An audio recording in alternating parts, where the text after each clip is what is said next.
Hello students, welcome to our channel Raman Science Academy.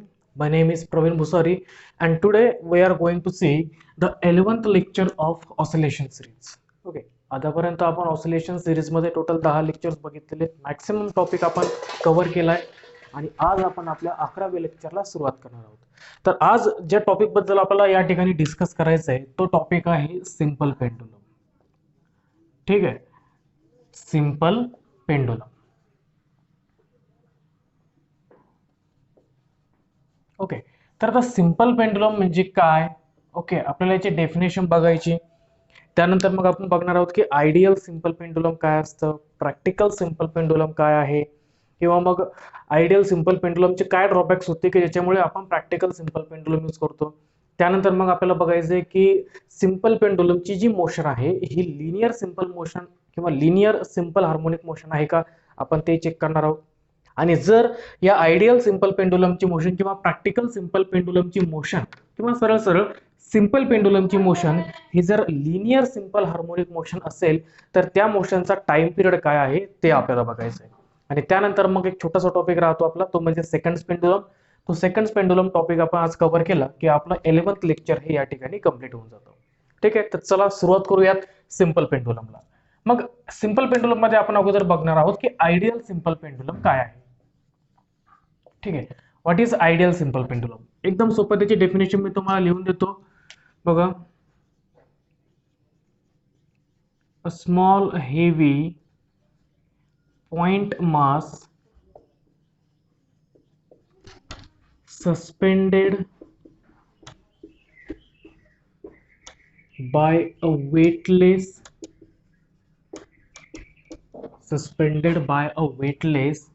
and inextensible string to a rigid support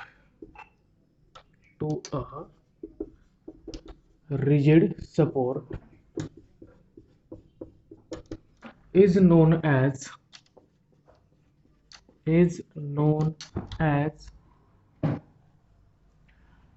simple pendulum.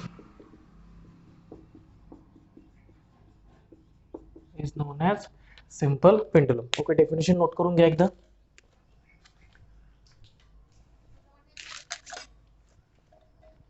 ठीक आहे, एकदम simple definition आहे.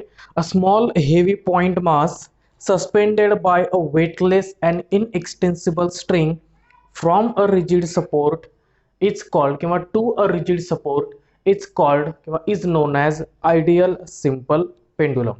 ठीक आहे, एक छोटासा पॉइंट मास आहे, जो छोटासा पॉइंट मास आपण एका दोरीला बांधून ठेवणार आहोत. ठीक आहे, छोटासा हेवी पॉइंट मास. ठीक आहे, हा झाला तो हेवी पॉइंट मास. ओके, आणि ही झाली ती लाईट वेट आणि किंवा वेटलेस आणि इनएक्सटेन्सिबल स्ट्रिंग. ओके, आता या ठिकाणी याचे काही ड्रॉबॅक्स आहेत, काही प्रॉब्लेम्स आहेत की आपण आयडियल सिंपल पेंडुलम हे प्रॅक्टिकली एक्झिस्ट करत नाही. मग का, तर ते समजून घेऊया. सर्वात महत्वाचा पॉइंट म्हणजे हा या ठिकाणी की हे जे हेवी पॉइंट मास आहे, ओके, हेवी पॉइंट मास आपण प्रॅक्टिकली तयार करू शकत नाही किंवा ते एक्झिस्ट करत नाही. ओके, हा पहिला ड्रॉबॅक आहे की heavy point mass can not be generated किंवा इट डज नॉट एक्झिस्ट. आणि दुसरा पॉइंट असा आहे की वेटलेस. ठीक आहे, बघा, वेटलेस आणि इनएक्सटेन्सिबल स्ट्रिंग ही देखील प्रॅक्टिकली एक्झिस्ट करत नाही. ठीक आहे, पहिला पॉइंट की हेवी पॉइंट मास आपण ऑब्टेन करू शकत नाही. बघा ड्रॉबॅक्स काय आहे त्याचे. ड्रॉबॅक्स, पहिला ड्रॉबॅक असा आहे की heavy point mass can not be obtain. Heavy point mass can not be obtain. आणि दुसरा जो ड्रॉबॅक आहे या आयडियल सिंपल पेंडुलमचा तो हा आहे की weightless and inextensible string. Weightless and inextensible string does not exist, हे अस्तित्वातच नाहीये. ठीक आहे, बघा वेटलेस म्हणजे काय. वेटलेस म्हणजे अशी की ज्याला स्वतःचं काही वजन नाहीये किंवा मास नाहीये. ओके, सो वेटलेस आणि इनएक्सटेन्सिबल स्ट्रिंग म्हणजे अशी दोरी जी कधीच ताणणार नाही. आता तुम्ही कोणतीही दोरी घ्या, ती थोड्याफार प्रमाणामध्ये थोडीफार एक्सटेंड होतेच. ठीक आहे. सो अशी दोरी जी कधीच एक्सटेंड होणार नाही आणि अशी दोरी जी वेटलेस आहे ही एक्झिस्टच करत नाही. आणि म्हणून या ठिकाणी आयडियल सिंपल पेंडुलम हे प्रॅक्टिकली आपण तयार करू शकत नाही. एक वेळेस आपण इनएक्सटेन्सिबल स्ट्रिंग थोड्याफार प्रमाणामध्ये आपल्याला भेटून जाईल. ओके, त्याचे पण चान्सेस नसतात, बट वेटलेस स्ट्रिंग तर कधीही भेटणार नाही. ठीक आहे. सो या दोन ड्रॉबॅकमुळे आयडियल सिंपल पेंडुलम हे आपल्याला कन्स्ट्रक्ट करता येत नाही आणि म्हणून यासाठी आपण वापरत असतो प्रॅक्टिकल सिंपल पेंडुलम. मग आता प्रॅक्टिकल सिंपल पेंडुलम काय आहे, त्याची मोशन ही लिनियर सिंपल हार्मोनिक आहे का, आता ते आपल्याला चेक करायचंय. तर चला हेडिंग नेऊन ठेवा, प्रॅक्टिकल सिंपल पेंडुलम. ठीक आहे. नेक्स्ट टॉपिक जो आपल्याला बघायचा तो आहे प्रॅक्टिकल सिंपल पेंडुलम.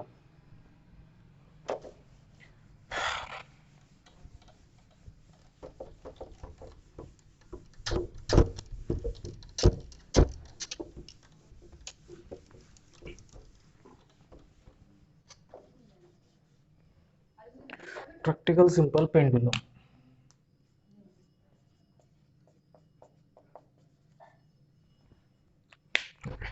चला बघूयात प्रॅक्टिकल सिंपल पेंडुलम काय आहे. डेफिनेशन एकदम सोपी आहे. A small heavy bob. Okay बघा, स्मॉल हेवी बॉब किंवा याला आपण स्पिअरही म्हणू शकतो. Small heavy sphere suspended by, suspended म्हणजे लटकून ठेवलेलं आहे, suspended by a light weight. ठीक आहे. बघा या ठिकाणी आपण वर्ड चेंज केलाय, लाईट वेट. लाईट वेट म्हणजे वजनाने हलकी. ठीक आहे, वेटलेस नाही. Suspended by a light weight and inextensible string,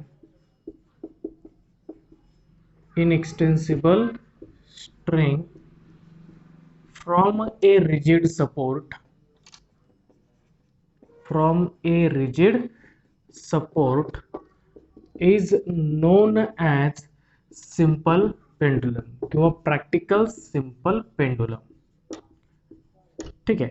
आता या ठिकाणी जो पॉइंट मास आहे, हेवी पॉइंट मास, ह्या हेवी पॉइंट मासला आपण रिप्लेस करणार आहोत एका बॉबने किंवा एका स्पिअरने, एक छोटासा गोल.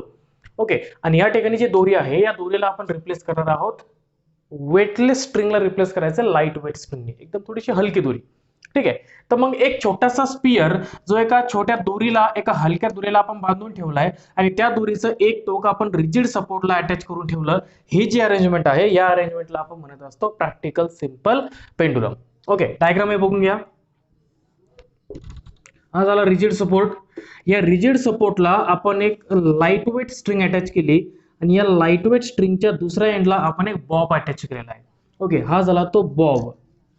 ठीक आहे, ही झाली आपली स्ट्रिंग आणि या बॉबचं मास सपोज आहे एम. ठीक आहे. आता हा सिंपल हार्मोनिक मोशन कसे परफॉर्म करेल, तर एक काम करा, सगळ्यात अगोदर आपण बघूयात की हा ऑसिलेशन्स कशा परफॉर्म करत असतो. ठीक आहे. तर आपण एक काम करू, या बॉबला याच्या मेन पोझिशन पासून थोडंसं डिस्प्लेस करूया. ओके, म्हणजे हा बॉब आता इथे येणार. ठीक आहे, याला जर आपण याच्या मेन पोझिशन पासून डिस्प्लेस केलं, हा इथे येणार आणि मग याला सोडून दिलं तर हा बॉब इकडे येणार, मेन पोझिशन क्रॉस करून इकडे जाणार, पुन्हा इकडे येणार, पुन्हा इकडे जाणार आणि अशा प्रकारे हा ऑसिलेशन्स कंटिन्यू करत राहील. ठीक आहे. आता ही जी मोशन आहे याची, हीच सिंपल हार्मोनिक मोशन आहे, हे आपल्याला या ठिकाणी शो करायचं आहे. ओके, तर चला डेफिनेशन कळाली असेल तर हेडिंग देऊन ठेवा. To show that, to show that the motion of simple pendulum is linear SHM. To show that motion of simple pendulum is linear SHM. To show that, काम करूयात, हेडिंग आपण रब करून टाकू.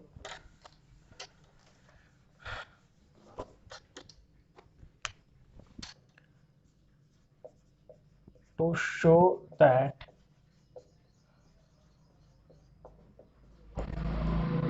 motion of simple pendulum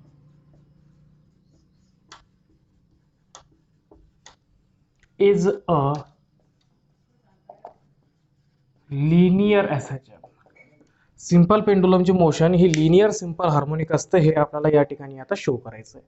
ठीक आहे, तर चला मग त्याच्याकरता आपण एक सिंपल पेंडुलम कन्सिडर करूयात. ठीक आहे, थोडीफार थिअरी या ठिकाणी आपल्याला ऍड करायची डेरिव्हेशनसाठी आहे. तर बघा, ओके, त्या अगोदर एक पॉईंट क्लिअर करून घेऊ की जर एखादी मोशन लिनियर सिंपल हार्मोनिक आहे की नाही हे आपण कसं शो करतो. ठीक आहे, त्याच्याकरता आपण दोन कंडिशन पाहिले होते ज्यावेळेस आपण लिनियर सिंपल हार्मोनिक मोशन पाहिली होती. ठीक आहे, ते दोन कंडिशन अशा होत्या की जर एखाद्या मोशनमध्ये फोर्स हा डायरेक्टली प्रपोर्शनल असेल डिस्प्लेसमेंटला किंवा ऍक्सलरेशन हे डायरेक्टली प्रपोर्शनल असेल डिस्प्लेसमेंटला, तर त्या मोशनला आपण कन्सिडर करत असतो लिनियर सिंपल हार्मोनिक मोशन. ठीक आहे, बघा पुन्हा समजून घ्या. जर एखाद्या मोशनमध्ये फोर्स हा डिस्प्लेसमेंटला डायरेक्टली प्रपोर्शनल असेल किंवा ऍक्सलरेशन हे डिस्प्लेसमेंटला डायरेक्टली प्रपोर्शनल असेल आणि दोघांची डायरेक्शन अपोजिट असेल, तर ती जी मोशन असते ती मोशन असेल लिनियर सिंपल हार्मोनिक मोशन. मग या ठिकाणी देखील जर आपल्याला सिंपल पेंडुलमची मोशन ही लिनियर सिंपल हार्मोनिक आहे हे शो करायचं असेल, तर या ठिकाणी एकतर फोर्स हा डायरेक्टली प्रपोर्शनल टू डिस्प्लेसमेंट किंवा ऍक्सलरेशन हा डायरेक्टली प्रपोर्शनल टू डिस्प्लेसमेंट आहे हे आपल्याला शो करावं लागेल. ठीक आहे, तर चला सुरुवात करूयात आता.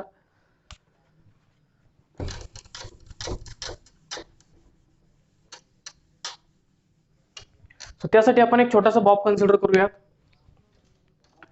अगोदर मी पूर्ण थिअरी लिहून देतो, त्याच्यानंतर मग थिअरी मी रफ करणार, नंतर आपण डायग्राम करू आणि एक्सप्लेनेशन बघूयात. ठीक आहे, थिअरी वाटलं तर तुम्ही माझ्यासोबत लिहून घ्या. सो कन्सिडर अ स्मॉल हेवी बॉब किंवा sphere suspended by consider a small heavy bob किंवा sphere of mass m suspended by a lightweight and inextensible string. Suspended by a lightweight and inextensible string. आपण एक छोटासा Bob consider केला ज्या बॉबचा मास आहे m.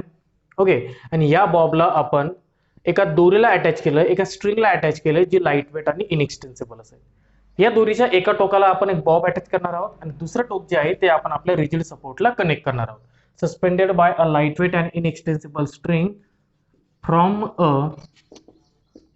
Rigid support. याला आपण एका रिजिड सपोर्टला अटॅच करून ठेवलंय. ठीक आहे, फ्रॉम अ रिजिड सपोर्ट. त्यानंतर आता काय करायचं आपल्याला की हा जो बॉब आहे या बॉबला त्याच्या मेन पोझिशन पासून थोडंसं डिस्प्लेस करायचं आहे. ठीक आहे, now displace the Bob a little from its mean position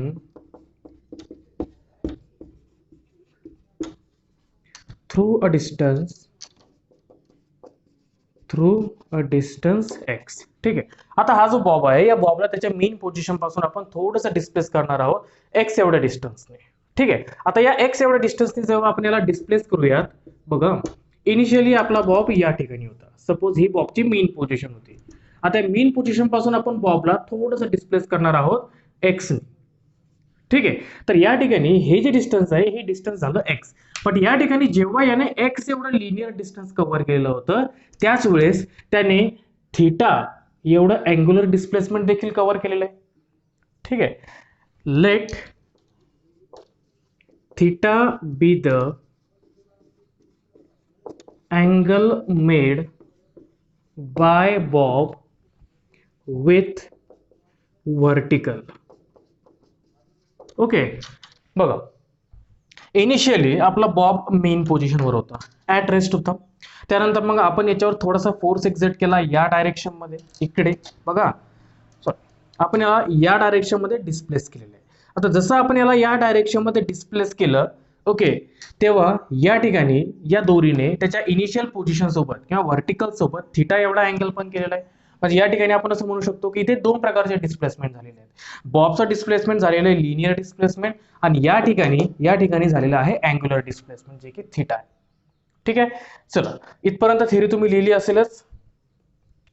पुन्हा समजून घ्या. इथपर्यंत आपण एक बॉब कन्सिडर केला, ज्या बॉबचा मास होता एम. या बॉबला आपण एका लाईट वेट दोरीने अटॅच केलेलं आहे एका रिजिड सपोर्ट सोबत. त्यानंतर मग आपण या बॉबला एक्स एवढ्या डिस्टन्सने थोडंसं डिस्प्लेस केलेलं आहे. आता ज्यावेळेस आपण त्याला एक्स एवढ्या डिस्टन्सने डिस्प्लेस केलं, त्याच वेळेस या ठिकाणी या दोरीने व्हर्टिकल सोबत थिटा एवढा अँगल हा केलेला आहे. ठीक आहे, इथपर्यंत काही अडचण नसेलच. तर इथपर्यंत लिहून घ्या, व्हिडिओला पॉज करा. ठीक आहे, ओके. आता आपण डायग्राम बघूयात.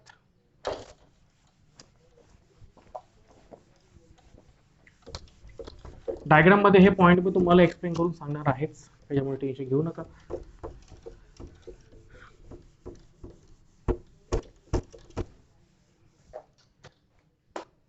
बघा, या ठिकाणी हा झाला आपला रिजिड सपोर्ट.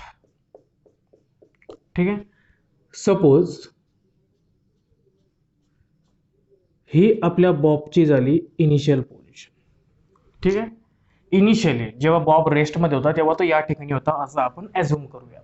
ठीक आहे, यानंतर मग आपण बॉबला इकडे डिस्प्लेस केलेलं आहे थ्रू अ डिस्टन्स एक्स. ठीक आहे, बॉबला आपण एक्स डिस्टन्सनी इकडे डिस्प्लेस करून ठेवलं. ठीक आहे, ज्यावेळेस बॉब एक्स एवढं डिस्टन्स कव्हर केलं, त्याच वेळेस या दोरीने व्हर्टिकल सोबत थिटा एवढा अँगल केला, ज्यालाच आपण याचं व्हर्टिकल म्हणजे आपण याचं अँग्युलर डिस्प्लेसमेंट देखील कन्सिडर केलेलं आहे. आता या ठिकाणी तुम्हाला एक पॉईंट जो लक्ष ठेवायचा आहे तो हा आहे की या ठिकाणी बॉबचं डिस्प्लेसमेंट असं करायचंय की हा जो अँगल आहे हा अँगल स्मॉल असला पाहिजे. ठीक आहे, पॉईंट पण लक्षात घ्या.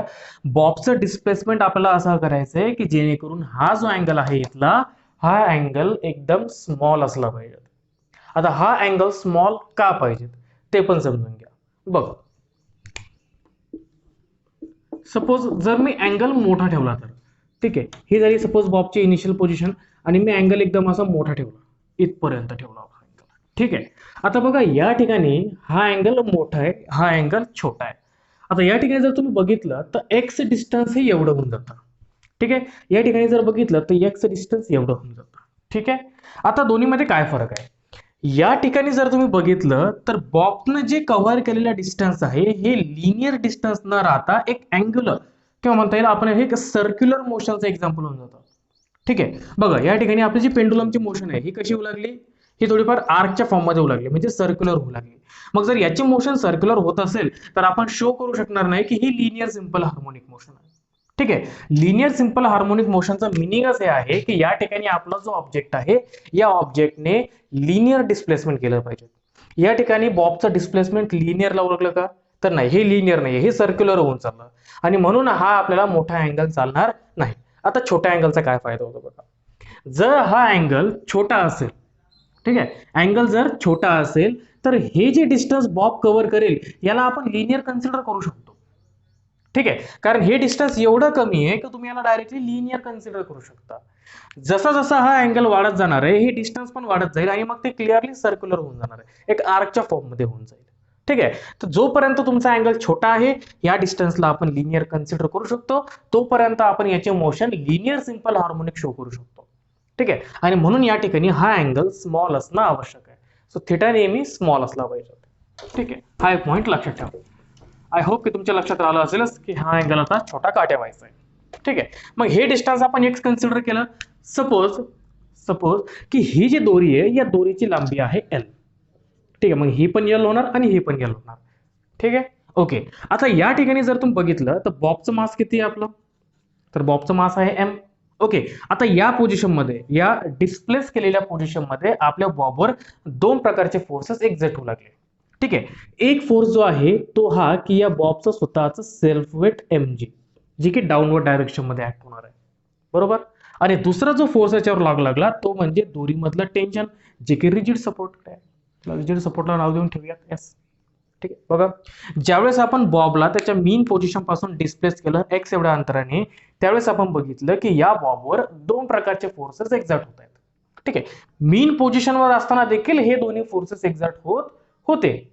ठीक आहे, पॉईंट लक्षात घ्या इथे असताना देखील याच्यावर हेच दोन फोर्सेस एक्झर्ट होत होते, पण हे दोन्ही फोर्सेस एकमेकांना कॅन्सल करून टाकत होते. कारण बघा टेन्शन या ठिकाणी वरच्या डायरेक्शन मध्ये mg खाली दोन्ही एकमेकांना कॅन्सल करून टाकतात.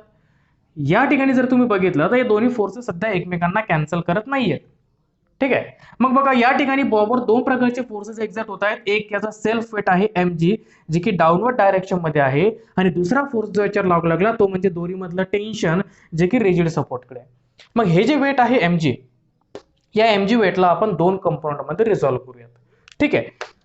एक होणार इकडे बघा, आता या लाईनला मी समोरेक्षण करतो, मग इथला अँगल जर थीटा आहे तर हा पण अँगल काय होणार आहे, थीटा होणार आहे.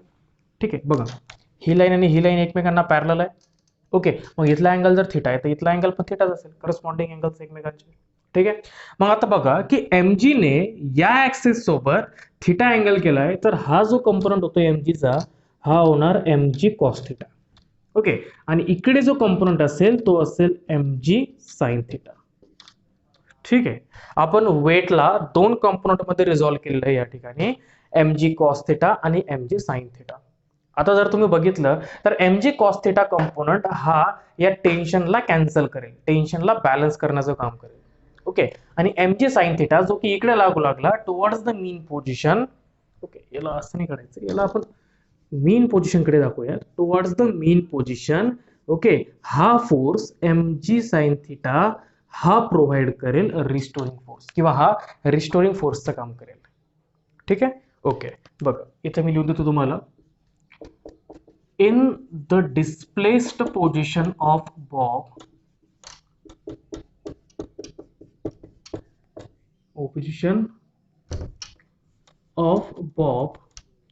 two forces acts on it. Two forces acts on it. पहिला जो फोर्स आहे तो म्हणजे हा tension T towards rigid support. Okay. दोरीमधलं टेन्शन जे की रिजिड सपोर्टकडे ऍक्ट होतंय, आणि दुसरं म्हणजे mg acting vertically downward. mg acting vertically downward. ठीक आहे. बघा बॉबच्या डिस्प्लेस्ड पोझिशन मध्ये बॉबवर दोन प्रकारचे फोर्सेस एक्झर्ट होतात. पहिला फोर्स जो एक्झर्ट होतोय तो होतोय टेन्शन जो की ऍक्ट होऊ लागला टुवर्ड्स द रिजिड सपोर्ट, आणि दुसरा फोर्स जो याच्यावर ऍक्ट होतोय तो आहे mg फोर्स जो की व्हर्टिकली डाऊनवर्ड ऍक्ट होतोय. मग रिझॉल्विंग mg इंटू टू कंपोनंट. ठीक आहे. रिझॉल्विंग mg into two component. Okay, mg cos theta and mg sin theta. बघा आता इम्पॉर्टंट स्टेटमेंट आहे, आपण mg ला दोन कंपोनंट मध्ये रिझॉल्व्ह केलं, mg cos theta आणि mg sin theta. यापैकी mg cos theta balances the tension. बघा टेन्शन दोरीमधलं रिजिड सपोर्टकडे आहे, आणि mg cos थीटा हा रिजिड सपोर्ट पासून दूर चाललाय त्याच लाईन मध्ये. बघा दोघांची लाईन ऑफ ऍक्शन सेम आहे. ठीक आहे. दोघांची लाईन ऑफ ऍक्शन सेम आहे, फक्त डायरेक्शन डिफरंट आहे. आणि म्हणून या ठिकाणी mg cos थीटा हा दोरीमधल्या टेन्शनला बॅलन्स करेल. So we can write that की mg cos theta is equal to t. Okay. mg cos theta ने टेन्शनला बॅलन्स केलेला आहे. आणि दुसरा जो आहे mg sin theta, so mg sin theta acts as restoring force.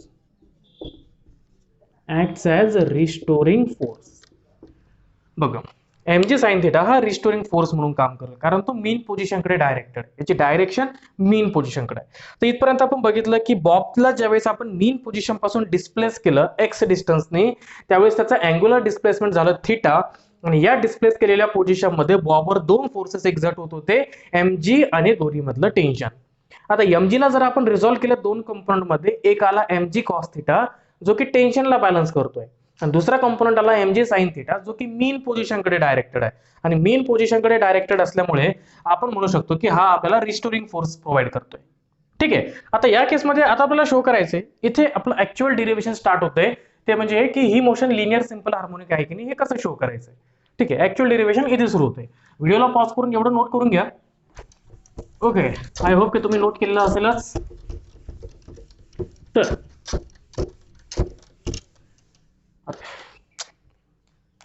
M G cos theta, तर आपण बघितलं की एम जी साइन थिटा हा रिस्टोरिंग फोर्स प्रोव्हाइड करेल, ठीक आहे, किंवा हा ऍक्ट करेल ऍज अ रिस्टोरिंग फोर्स म्हणून. तर मग मी लिहू शकतो का की F is equals to M G sine theta लिहू शकतो आपण. ठीक आहे, आता मला सांगा की या ठिकाणी थिटा, ओके, अँग्युलर डिस्प्लेसमेंट हे कुणीकडे होऊ लागलं, तर जिकडे लिनियर डिस्प्लेसमेंट आहे तिकडेच अँग्युलर डिस्प्लेसमेंट होऊ लागलं, इकडे या डायरेक्शन मध्ये. आणि रिस्टोरिंग फोर्स कुणीकडे लागू लागला, तर या डायरेक्शन मध्ये, म्हणून मी ते एक मायनस साइन देऊ शकतो. ओके, दिलं, ठीक आहे, काय अडचण नाही. आता बघा या ठिकाणी थिटा, आता हा जो अँगल थिटा आहे हा एकदम छोटा आहे, एकदम स्मॉल आहे. आणि जर थिटा एकदम स्मॉल अँगल असेल तर आपण साइन थिटाला थिटा कन्सिडर करू शकतो. ठीक आहे, बघा, as theta is small, theta small असल्यामुळे आपण साइन थिटाला नियरली इक्वल टू थिटा घेऊ शकतो, एक प्रॉपर्टी मॅथमॅटिक्स मधली. ओके, मग या ठिकाणी एफ इज इक्वल टू होऊन जातो मायनस एम जी, आणि साइन थिटाच्या ऐवजी काय होऊन जाणार आहे, थिटा येऊन जातं. ठीक आहे, आता बघा थिटाचा फॉर्म्युला, या डायग्रामला मी एक सर्कलचा आर्क कन्सिडर करू शकतो सध्या. ठीक आहे, बघा हे मी वरती काढणार इकडे असं. ओके, असं अशी आपली डायग्राम आहे. हा झाला आपला थिटा, ही झाली लेंथ एल, आणि हे झालं लिनियर डिस्प्लेसमेंट एक्स. ठीक आहे, आता या ठिकाणी जर तुम्ही सेंट्रल अँगलचा फॉर्म्युला वापरला तर सेंट्रल अँगलचा फॉर्म्युला असतो तो म्हणजेच आर्क अपॉन रेडियस. ठीक आहे, या ठिकाणी आर्कची लांबी आहे एक्स आणि रेडियस आहे एल. सो या ठिकाणी आपण थिटाला, सेंट्रल अँगल हा जो थिटा आहे याला आपण आर्क अपॉन रेडियस घेऊ शकतो. मग या थिटाला जर आपण आर्क अपॉन रेडियस घेतलं, okay, as theta is equals to X upon L, ही व्हॅल्यू या ठिकाणी ठेवा. So F is equal to येणार minus M G X upon L. ठीक आहे, नाव आता फोर्स, न्यूटन सेकंड लॉ नुसार आपण फोर्सला मास इंटू ऍक्सेलरेशन घेऊ शकतो. सो या ठिकाणी फोर्स इज इक्वल टू झाला M into A. Okay, A म्हणजे acceleration is equals to minus M G X upon L, M सोबत एम झाला कॅन्सल, इथे उरला acceleration is equals to minus G upon L into X. G upon L, G म्हणजे acceleration due to gravity आहे, आणि L म्हणजे length of the string, जे की दोन्ही कॉन्स्टंट आहे.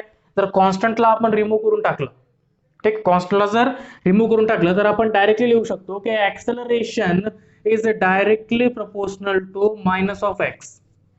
ठीक आहे, सांगा ही जी कंडिशन आहे ही कंडिशन कशाची आहे, acceleration is directly proportional to displacement but opposite in direction. ही कंडिशन आहे लिनियर सिंपल हार्मोनिक मोशनची. ओके, अँड दॅट्स वाय या ठिकाणी आपण शो केलं की सिंपल पेंडुलमची जी मोशन असते ही motion linear simple harmonic motion असते. ओके, व्हिडिओला पॉज करा, इथपर्यंत नोट करून घ्या. ठीक आहे, okay.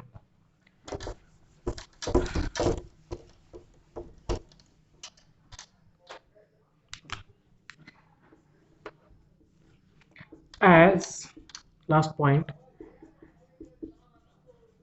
acceleration is directly proportional to displacement and opposite in direction. Therefore, we can say that motion of simple pendulum is linear simple harmonic motion. Linear simple हार्मोनिकची motion, sorry, simple पेंडुलमची जी motion आहे ही linear simple harmonic motion आहे. ठीक आहे, हे आपण या ठिकाणी शो करू शकतो.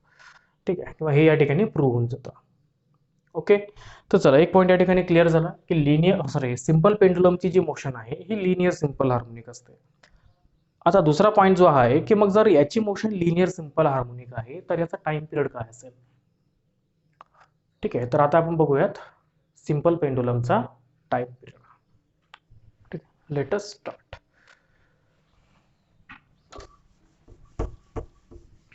Time period of simple pendulum.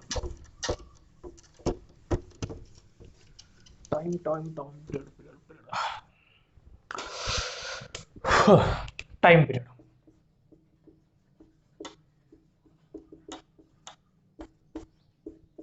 So simple harmonic मोशनचा टाइम पिरियड कसा करायचा. कोणत्याही मोशनचा ज्यावेळेस आपण टाइम पिरियड कॅल्क्युलेट करतो फॉर्म्युला एकच वापरतो की T is equals to 2 pi upon omega. ठीक आहे. ओके चल एक काम करू, ही पण डायग्राम आपण काढून टाकू.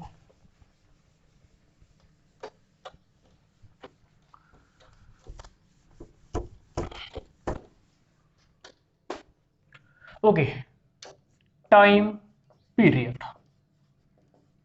ओके फॉर्म्युला एकदम सिंपल आहे की T is equals to 2 pi upon omega. आता या ठिकाणी ज्यावेळेस आपण डिफरन्शियल इक्वेशन पाहिलं होतं, डिफरन्शियल इक्वेशन मध्ये आपण बघितलं होतं की ओमेगा इज इक्वल टू असतो अंडर रूट के बाय एम. ठीक आहे चला जाऊया थोडंसं एक बघा. हा डिफरन्शियल इक्वेशन तिथूनच डिराईव्ह करायचं याला. डिफरन्शियल इक्वेशन मध्ये आपण बघितलं होतं की acceleration A is equals to असतो minus omega square X. Okay बरोबर आहे.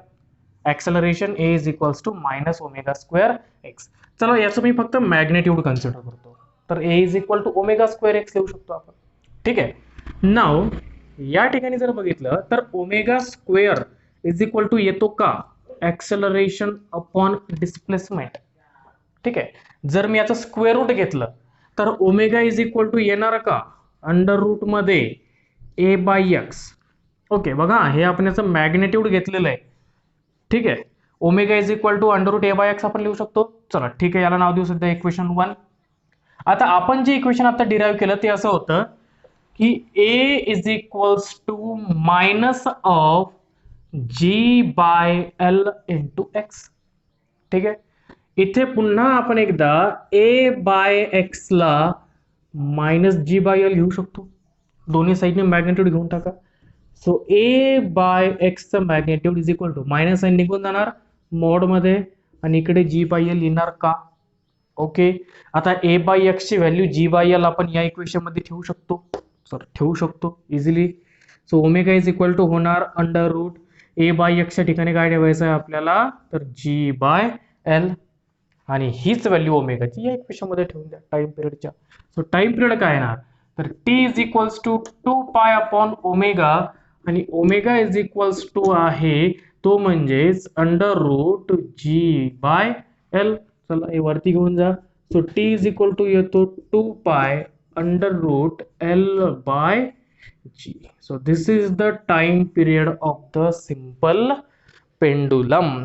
T is equals to 2 pi under root L by G. ठीक आहे. एक पॉइंट या ठिकाणी लक्षात ठेवा की एल म्हणजे असेल इफेक्टिव्ह लेंथ. ठीक आहे. मग इफेक्टिव्ह लेंथ म्हणजे काय तर rigid support. Okay rigid support आणि बॉब किंवा जो आपला मास असतो किंवा मासला आपण सध्या या ठिकाणी सेंटर ऑफ मास कन्सिडर करून चालू. तर रिजिड सपोर्ट आणि सेंटर ऑफ मास मधली जी लेंथ आहे त्या लेंथला आपण कन्सिडर करत असतो इफेक्टिव्ह लेंथ. सो या लेंथला लक्षात ठेवा की ही जी लेंथ आहे ही लेंथ इफेक्टिव्ह लेंथ असते. इफेक्टिव्ह लेंथ म्हणजेच length between rigid support and centre of mass किंवा मास ऑफ द बॉब किंवा मास ऑफ द ऑब्जेक्ट जो काही असेल तो. बॉब लावला तर बॉब, ऑब्जेक्ट लावला तर ऑब्जेक्ट. ठीक आहे. ओके या ठिकाणी एक पॉईंट क्लिअर झाला आता. तर सिंपल पेंडुलमच्या टाइम पिरियडचं इक्वेशन आपलं झालेलं आहे या ठिकाणी. फ्रिक्वेन्सीचं इक्वेशन काय होईल या ठिकाणी. ओके फ्रिक्वेन्सी जर आपण कॅल्क्युलेट केली फ्रिक्वेन्सी तर टाइम पिरियडचा रेसिप्रोकल घ्या तुम्हाला फ्रिक्वेन्सी भेटून जाते. सो डायरेक्टली फ्रिक्वेन्सी आपण लिहू शकतो 1/2 पाय रूट मध्ये एल बाय जी होतं आता जी बाय एल होऊन जाणार इफेक्टिव्ह. ठीक आहे. What is the length of simple pendulum. जर तुम्हाला सिंपल पेंडुलमचा टाइम पिरियड दिला आणि विचारलं की सिंपल पेंडुलमची लेंथ कॅल्क्युलेट करा फक्त टाइम पिरियडच्या बेसिसवर लेंथ कॅल्क्युलेट करता येते. मग ती लेंथ कॅल्क्युलेट करायला सांगितलं तर कसं कॅल्क्युलेट करणार तर आपण एक काम करू टाइम पिरियडच्या इक्वेशनला दोन्ही साईडनी स्क्वेअरिंग करा. ठीक आहे. हे लिहून घ्या तुम्ही नंतर व्हिडिओला पॉज करून. ठीक आहे. बघा टाइम पिरियडच्या बेसिसवर आपल्याला कॅल्क्युलेट करायचं सिंपल पेंडुलमची लेंथ. स्क्वेअरिंग करा दोन्ही साईडला. दोन्ही साईडला जर स्क्वेअरिंग केलं इकडे येणार टीचा स्क्वेअर 2 पायचा स्क्वेअर होणार आहे 4 पाय स्क्वेअर आणि स्क्वेअर आणि रूट निघून जाणार. इथे उरणार फक्त एल इफेक्टिव्ह अपॉन जी. आपल्याला एल इफेक्टिव्ह काढायचं आहे तर बाकी सगळ्या टर्म्स इकडे ट्रान्सफर करा. तर एल इफेक्टिव्ह येऊन जातो आपला T square G upon 4 pi square. या इक्वेशन मध्ये व्हॅल्यू ठेवून द्या, तुम्हाला सिंपल पेंडुलमची लेंथ भेटून जाते. ठीक आहे. Okay, T square G upon 4 pi square, this is the length of the simple pendulum. Okay,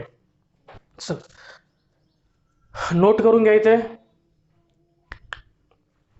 okay, व्हिडिओला पॉज करा, नोट करून घ्या. आय होप की तुम्ही नोट केलं असेलच. Now coming to the next point की सिंपल पेंडुलमचा जो टाइम पिरियड आहे, हा टाइम पिरियड कोणकोणत्या फॅक्टरवर डिपेंड असतो.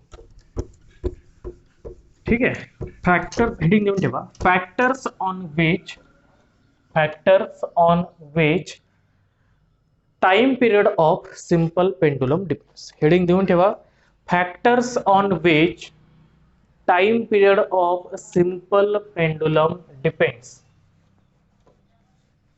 या फॅक्टर्सलाच तुम्ही लॉज ऑफ सिंपल पेंडुलम देखील म्हणू शकतो. ठीक आहे, क्वेश्चन येऊ शकतो एक्झाम मध्ये, state the laws of simple pendulum. ठीक आहे, सो हे जे फॅक्टर्स आहेत, ज्या फॅक्टर्सवर सिंपल पेंडुलमचा टाइम पिरियड डिपेंड असतो, त्या फॅक्टर्सलाच आपण सिंपल पेंडुलमचे लॉज म्हणत असतो. ओके, तुम्ही हेडिंग द्या, factors affecting the time period of simple pendulum. इथे मी दुसरा हेडिंग देतो, तो म्हणजेच लॉज ऑफ सिंपल पेंडुलम. हे देखील हेडिंग देऊन ठेवा तुम्ही, laws of simple pendulum. Okay, आता सिंपल पेंडुलमचा टाइम पिरियड आला T is equals to 2 pi under root L by जी.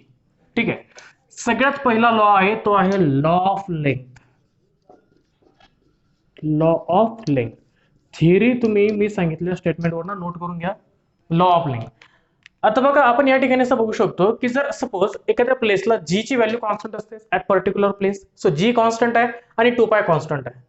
मग जी आणि 2 पाय जर कॉन्स्टंट आहे ते आपण रिमूव्ह करून टाकले तर आपण डायरेक्टली लिहू शकतो की time period of simple pendulum is directly proportional to square root of length. ठीक आहे, time period of simple pendulum is directly proportional to square root of length. Okay, हा झाला पहिला लॉ ज्याला आपण म्हणत असतो लॉ ऑफ लेंथ. ठीक आहे, नोट करून घ्या स्टेटमेंट की time period of simple pendulum is directly proportional to square root of its length. ठीक आहे, दुसरा आहे law of acceleration due to gravity. Law of acceleration due to gravity. Okay, simple एकदम. जर तुम्ही लेंथ आणि 2 पायला कॉन्स्टंट कन्सिडर करून remove करून टाकलं तर आपण लिहू शकतो की time period of simple pendulum is inversely proportional to the square root of acceleration due to gravity. Time period of simple pendulum is inversely proportional to square root of acceleration due to gravity. याला म्हणतात law of acceleration due to gravity. ठीक आहे, तिसरा जो आहे तो आहे law of mass. Law of mass. ठीक आहे, so what is law of mass.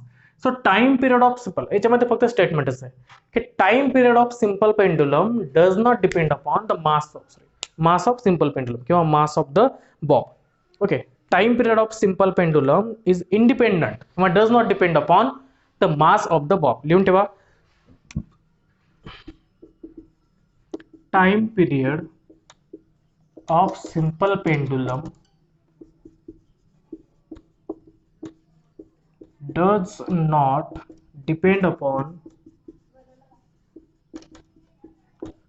mass of the bob. Time period of the simple pendulum does not depend upon the mass of the bob. आणि सगळ्यात शेवटचा जो आहे तो हा आहे की लॉ ऑफ आयसोक्रोनस. मग what is law of isochronous. तो एकदम सिंपल आहे. The time period of simple pendulum is independent of the amplitude. Law of isochronous number 4 चा नियम, लॉ ऑफ आयसोक्रोनस. ठीक आहे, time period of simple pendulum does not depend upon time period of simple pendulum does not depend upon amplitude. ठीक आहे, बघा या equation मध्ये तुम्हाला कुठेही एक्स वगैरे किंवा काही टर्म दिसते का? तर नाही. याचा अर्थ हा होतो की सिंपल पेंडुलमचा टाइम पिरियड हा त्याच्या अँप्लिट्यूडवर डिपेंड नसतो. ठीक आहे. सो या ठिकाणी आपण बघितलं की जे फॅक्टर्स सिंपल पेंडुलमच्या टाइम पिरियडला अफेक्ट करतात ते आहे length, acceleration due to gravity, mass आणि अँप्लिट्यूड. ठीक आहे, अँप्लिट्यूड अफेक्ट करत नाही, मास पण अफेक्ट करत नाही. ठीक आहे, मेन दोन फॅक्टर आहेत ते म्हणजे लेंथ आणि acceleration due to gravity. So length कशी ओके, लेंथ कशी अफेक्ट करते? तर बघा लेंथ ही टाइम पिरियड हा लेंथच्या स्क्वेअर रूटला डायरेक्टली प्रोपोर्शनल आहे. लेंथ वाढली टाइम पिरियड पण वाढणार, लेंथ कमी झाली टाइम पिरियड पण कमी होणार आहे. दुसरा पॉईंट आहे की ऍक्सेलरेशन ड्यू टू ग्रॅव्हिटीवर कसं आहे? ऍक्सेलरेशन ड्यू टू ग्रॅव्हिटीची व्हॅल्यू जशी जशी वाढेल टाइम पिरियड कमी होत जाणार आहे, आणि ऍक्सेलरेशन ड्यू टू ग्रॅव्हिटी जशी जशी कमी होईल टाइम पिरियड हा वाढत जाईल. ठीक आहे, बघा म्हणजे जसं जसं तुम्ही सिंपल पेंडुलमला घेऊन सरफेस पासून वर जाणार खूप साऱ्या हाईटवर, जी ची व्हॅल्यू कमी कमी कमी होत जाते, आणि जसं जशी जी ची व्हॅल्यू कमी कमी होत जाणार टाइम पिरियड वाढत वाढत जाईल. ठीक आहे, ओके. तर हे होते फॅक्टर्स ज्याच्यावर सिंपल पेंडुलमचा टाइम पिरियड हा डिपेंड होता. ठीक आहे, इथपर्यंत काही डाऊट? ओके, नसेलच ठीक आहे. तर आज लेक्चरला खूप वेळ झालेला आपल्याला, आपण बाकीचे पॉईंट्स उद्याच्या लेक्चरमध्ये कव्हर करूयात. ठीक आहे, ओके, थँक्स.